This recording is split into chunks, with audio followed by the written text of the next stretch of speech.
Paz do Senhor, meu amado, bem-vindo de volta à nossa escola bíblica. Nós estamos estudando o Evangelho de Lucas. Então, pega a sua Bíblia, pega o seu caderno de estudos e ore ao Senhor. Pede a Ele discernimento, entendimento, conhecimento, sabedoria. Pede a Ele proteção para que nós possamos desvendar dos seus mistérios.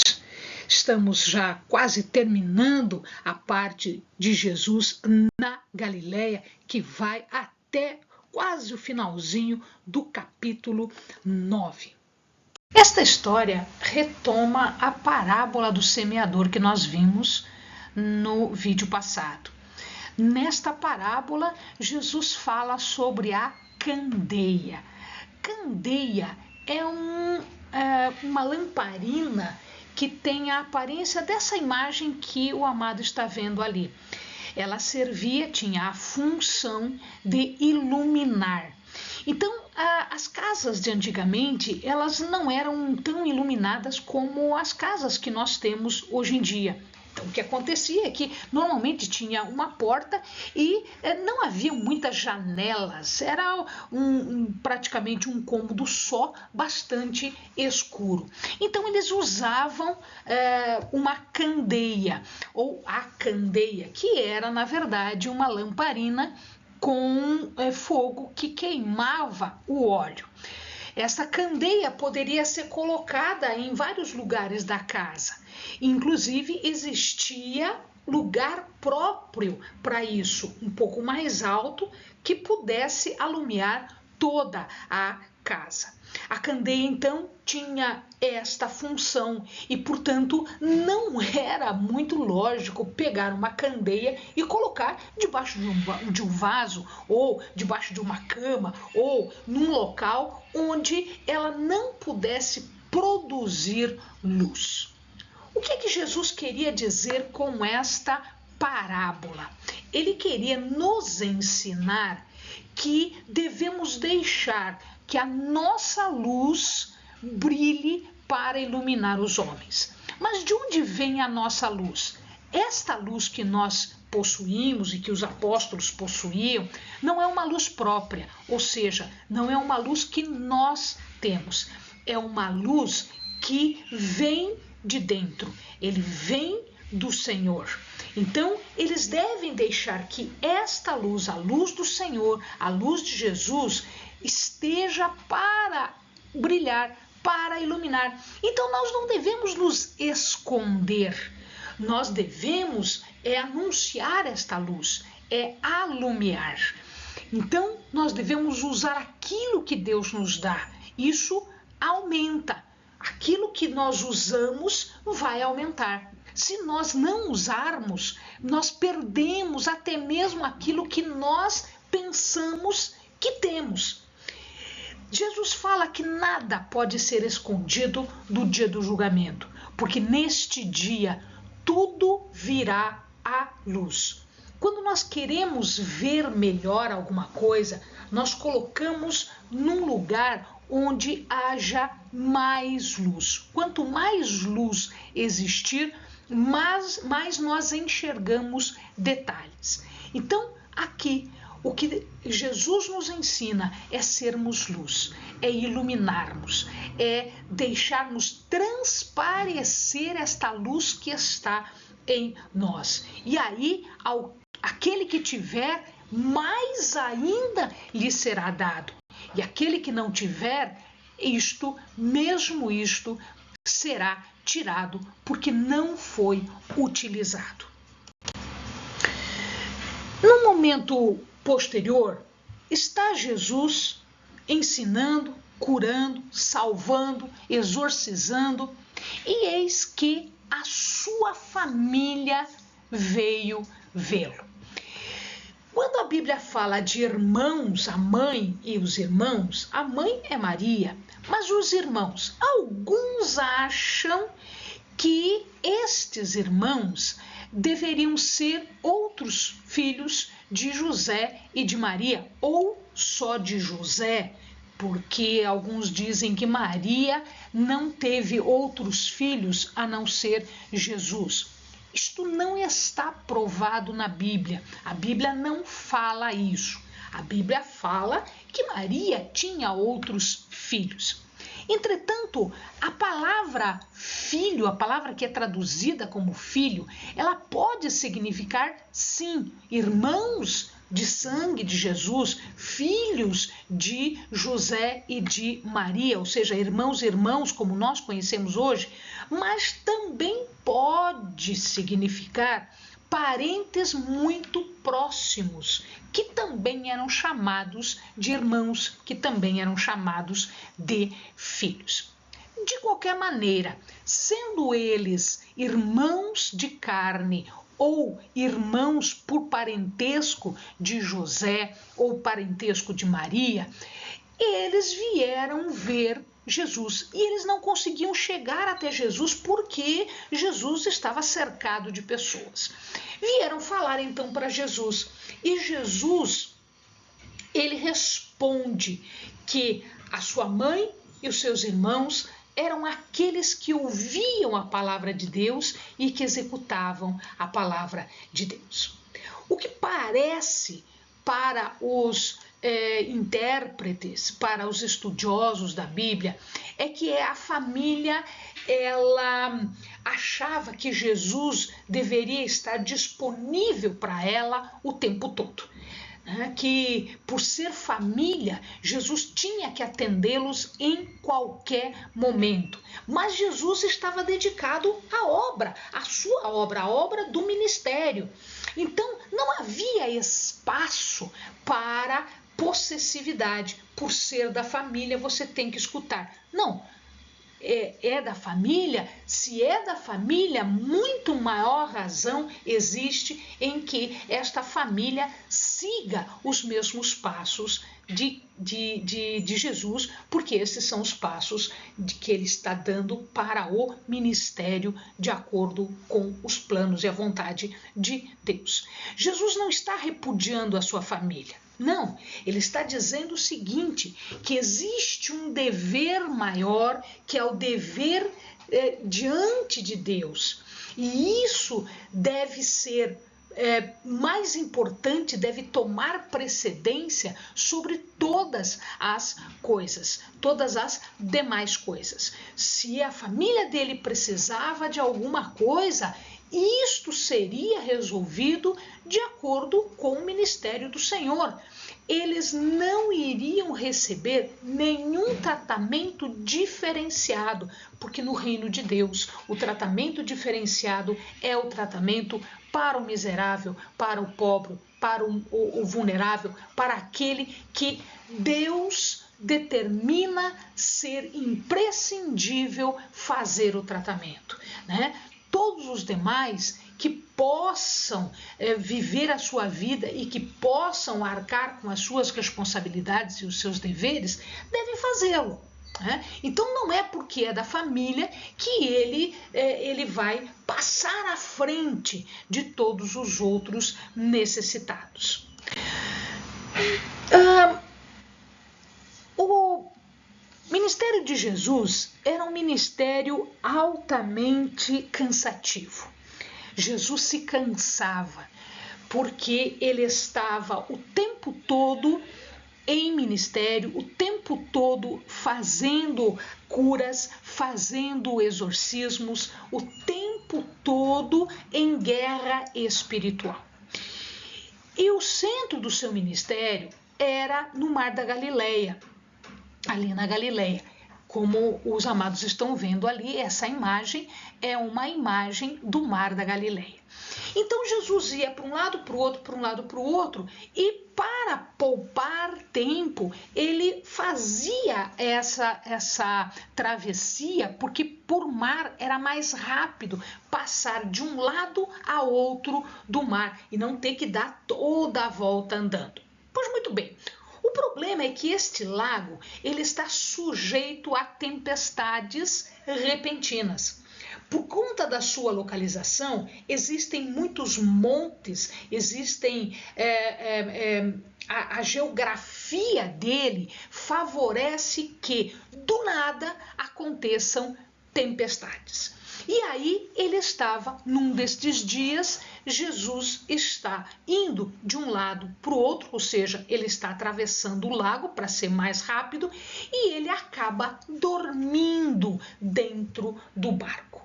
E quando ele dorme, logo em seguida, do nada, como acontece ali no Mar da Galileia, uma tempestade acontece. Uma tempestade surge do nada. E as pessoas estavam em perigo, porque as tempestades eram muito violentas, e são ainda muito violentas neste lugar. O resultado, o barco estava indo a pique, havia perigo da vida de todo mundo. Eles então acordam Jesus e perguntam se Jesus não se preocupa que eles estão indo a pique. Ora, Jesus acordado, ele repreende o vento, ele repreende a fúria da água e tudo se acalma. Nós vamos observar então mais um aspecto do ministério de Jesus. Jesus não só dominava os espíritos imundos, as doenças, todo o problema das pessoas, né, as doenças das pessoas e a ação do diabo na vida das pessoas, mas ele também dominava a natureza, de tal maneira que ele manda se calar, ele manda ficar quieto e tudo fica quieto. E eles se admiram. Por um lado, eles se admiram e vendo quem é este que até a água, que até o vento que ele repreende, se cala e faz a sua vontade. Quem é esse? Ao mesmo tempo em que eles ficam assustados por isso, Jesus dá uma chamada de atenção neles. Ora, eles já não tinham visto muitas coisas, eles já não tinham visto muitos milagres. Onde estava a fé destas pessoas? Jesus está no barco, então nada vai acontecer. Por pior que pareça, Jesus está no barco. Os discípulos estavam há muito tempo com Jesus para saberem que não deveriam ficar aterrorizados. E eles foram chamados a atenção por conta disso. Onde está a nossa fé quando Jesus está no barco conosco? Ah, mas ele está dormindo. E o seu poder diminuiu só porque ele está dormindo? Ele está cansado porque era homem? Ele era divino, mas ele também era homem, ele também se cansava. Ele está dormindo, mas o seu poder em nada diminui. Ou seja, Jesus está no barco conosco, meu amado. Pode a tempestade, né, mandar o barquinho de um lado para outro, não tem problema, né? Estamos todos seguros, porque Deus está no barco conosco, com seu Filho Jesus. Numa destas travessias, o amado está vendo aqui, nessa imagem, que vira e mexe eles faziam travessias de um lado para o outro. Gadara, ou a região dos Gerasenos, ficava de um lado, Tiberíades ficava do outro, Magdala do outro, Corazim ficava para cá, Cafarnaum era o lugar onde ele mais parava, Betsaida também aparece várias vezes na Bíblia. Então, em vez dele andar a pé por essa região aqui, o que ele fazia? Ele pegava um barquinho e atravessava o lago. Numa dessas travessias, ele foi para Gerasa, ou Gadara, ou Gergosa, tanto faz, existem vários nomes. Em verdade, existem várias localidades com nomes parecidos. Então, a gente não tem certeza de qual destas localidades a Bíblia está falando agora. Gerasa ficava a cerca de 64 quilômetros sudoeste do lago. A região toda, Gadara, a cidade, ficava a 9 quilômetros de distância e tinha um desfiladeiro profundo entre um e outro. Gergosa, ou Gergosa, era uma faixa de terra que chegava até a beira do lago. Pois muito bem, sendo Gerasa, Gadara, ou Gergosa, né? Um destes locais era o local onde isto aconteceu. Eles atravessaram o lago e foram então para esta região. E ali havia um homem que há anos era endemoniado e ninguém conseguia com ele, ninguém conseguia mantê-lo. Eles aprisionavam com cadeias, grilhões, ferro, e ele rasgava a sua roupa, ficava meio desnudo, habitava nos sepulcros, era violento, machucava a si, machucava as pessoas, enfim, era alguém que ninguém queria ficar perto. E aí Jesus chega até ele, e ele, quando vê Jesus, saúda Jesus e o chama de Filho do Deus Altíssimo. Ou seja, o demônio que estava nele, ou os demônios que estavam nele, porque era uma legião, reconhece. Jesus então o liberta e pergunta, né? Como é o teu nome, etc. Ele diz que é uma legião. Por que legião? Legião é um nome militar romano. A legião romana era composta de 6.000 soldados romanos. Então, quando ele diz que era uma legião, que o nome do demônio era legião, significa dizer que ele estava habitado por muitos demônios.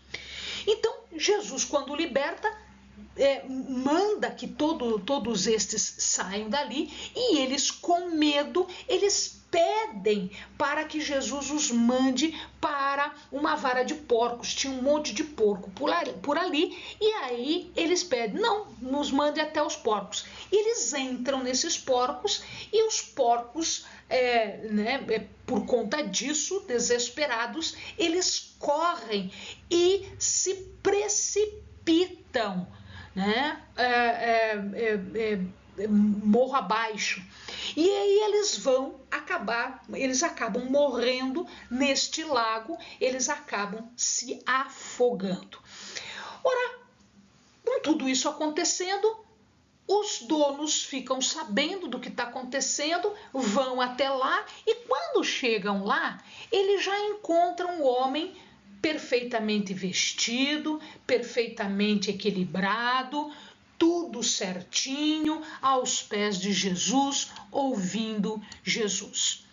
Desesperados, eles percebem tudo o que está acontecendo, e ao invés de dar crédito ao Senhor, de dar honras a Deus por conta deste livramento, eles se preocupam com os porcos mortos.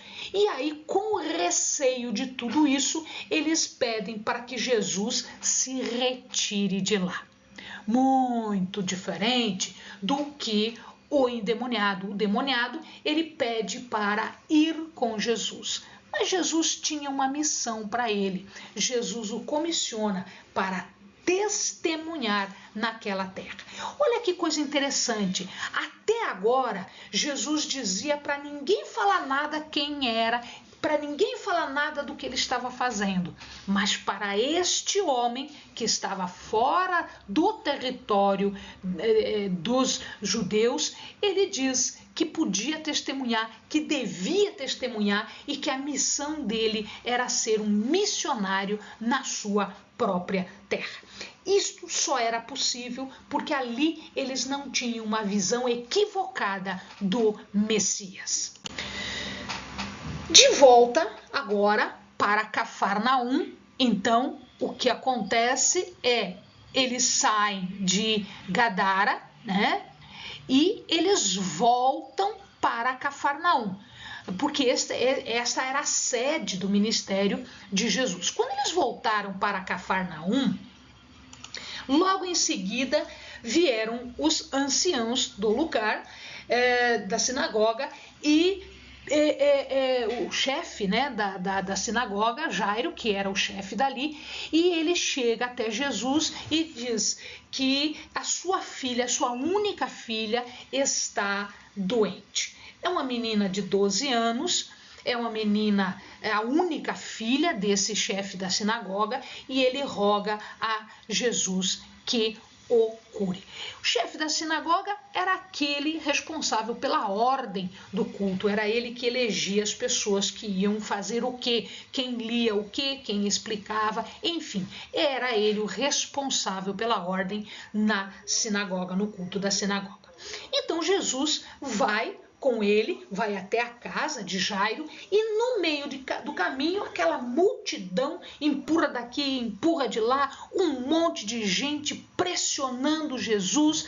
De repente, Jesus sente que uma força, um poder sai dele. Acontece que uma mulher que por 12 anos sofria de um fluxo de sangue, já tinha gasto um monte para ser curada e nunca ninguém conseguiu curá-la, ela acaba por tocar nas vestes de Jesus sem falar nada. Ela tocou na orla da veste, era a ponta da roupa que era jogada no ombro da pessoa. Quando ela toca, sai poder e Jesus então diz: quem me tocou? E aí as pessoas dizem: mas como assim? Quem te tocou, Senhor?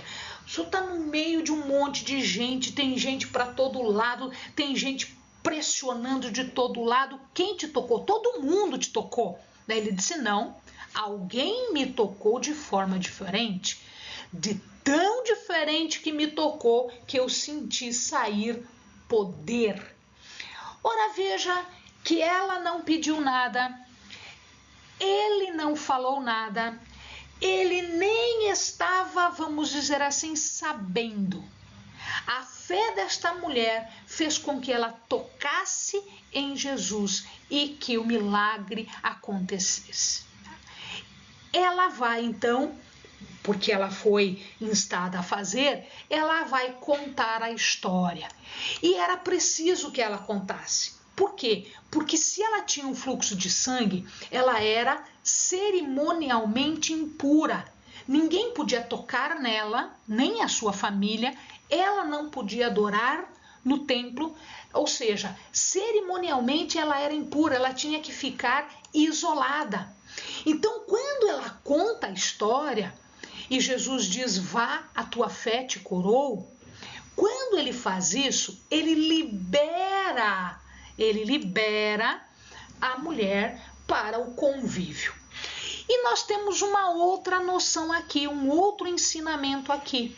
Nós sabemos por esta história que em todas as curas há liberação de poder. Ou seja, isto tem um custo em termos de poder para Jesus. E a filha de Jairo? Bom, a filha de Jairo estava lá esperando? Não. Alguém correu e disse: Jairo, não incomoda o mestre. Não incomoda o mestre porque a tua menina está morta. Então não incomoda mais o mestre. Jesus diz o seguinte: não, ela não está morta.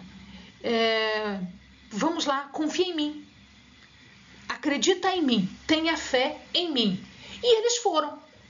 Chegaram lá, todo mundo chorando, todo mundo já fazendo os rituais para os mortos, né? Haviam alguns costumes que eram feitos e eles já tinham começado os rituais todos para o funeral, para a morte da menina. As pessoas começaram a zombar de Jesus, porque Jesus disse: não, ela não tá morta, pode parar de chorar, não há necessidade disso tudo, porque ela vive, ela só está dormindo. As pessoas começam a zombar, Jesus bota todo mundo para fora e só João, Tiago e Pedro ele bota para dentro, mas os pais da criança chega do ladinho da criança e fala: Talita cumi. O que quer dizer Talita cumi? Menina, se levante. Como era feito toda manhã? Ela se levanta, portanto nós temos aqui o milagre da ressurreição, e Jesus agora pede para que deem a menina alguma coisa de comer, porque provavelmente ela estava com fome. Olha só, um milagre desse tamanho e Jesus se preocupa com o detalhe de que a menina estava com fome. Este é o nosso Jesus. Ele pensa no maior, que é restaurar a vida dela, mas ele também pensa no detalhe de que ela estava com fome. E agora, o que é que Jesus faz? Agora está na hora dos 12 começarem a trabalhar por si próprios. Então, ele vai dar uma comissão.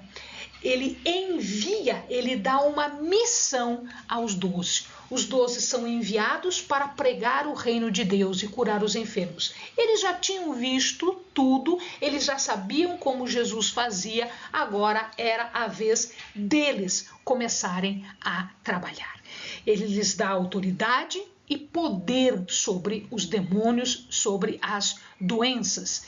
E ele dá orientações: sem cajado, sem alforge, sem pão, sem dinheiro ou sem segunda túnica, ou seja, uma troca de roupa. O que era isso? Isto era a provisão normal para uma viagem. Quando uma pessoa ia viajar, ela pegava o cajado, o alforge, pão, dinheiro, roupa, e aí ela saía em viagem. Jesus disse: nada disso é necessário, todas as suas necessidades serão providas, né? Deus vai prover tudo o que vocês precisarem. Você vai ficar numa única casa, naquela casa que você chegar, você chega e fica, tá? E ali você faz as suas coisas no lugar. Então não fica passando de casa em casa. Não fica abusando da hospitalidade das pessoas. O teu tempo de missão é esse, terminou a missão, sai. Então tem um limite nessa hospitalidade. Não é chegar na casa e ir ficando. Não, Jesus dá um limite. Não tem abuso, não tem nenhuma inconveniência em ficar ali. Se ninguém quiser, você sacode o pó dos pés. O que quer dizer isso? O pó das terras gentias era considerado contaminado, era impuro. Então, quando um judeu ia para uma terra que era de gentios, ao voltar ele tirava até o pó do pé. Por quê? Porque aquilo estava contaminado. Isto agora Jesus estava ensinando a fazer numa terra que era deles, que era judia. Eles seriam tratados como gentios em testemunho contra eles, porque eles rejeitam o reino. Então, se eles rejeitam, eles não são melhores do que os gentios. E eles seriam rejeitados também. Como? Vou sacudir do meu pé, como um pó indesejado e impuro. Então, essa era a reação para o rejeitar da mensagem do Senhor, o não aceitar a mensagem do Senhor. E aí, para a gente fechar o vídeo de hoje, também aqui aparece Herodes Antipas, que nós já vimos, ele era o tetrarca da Galileia, ele era um dos 4 líderes, cada líder se chamava tetrarca, porque é tetra 4. Né? Este, que era da Galileia, se chamava Herodes Antipas. E ele ouvia falar, né, de Jesus, mas nesta época, amados, vocês lembram, João Batista já era morto. Quem matou João Batista? Herodes Antipas mandou matar João Batista, ele foi decapitado. E aí, quando ele via todas essas coisas acontecerem, ele perguntou: quem era Jesus? Será que esse Jesus era João Batista ressuscitado? Será que esse Jesus era o Elias que reapareceu? Será que era algum dos profetas antigos? Então, A partir de agora, nós vamos observar que o ministério de Jesus começa a despertar interesse nas autoridades e em Jerusalém. Amém, amados? Bons estudos!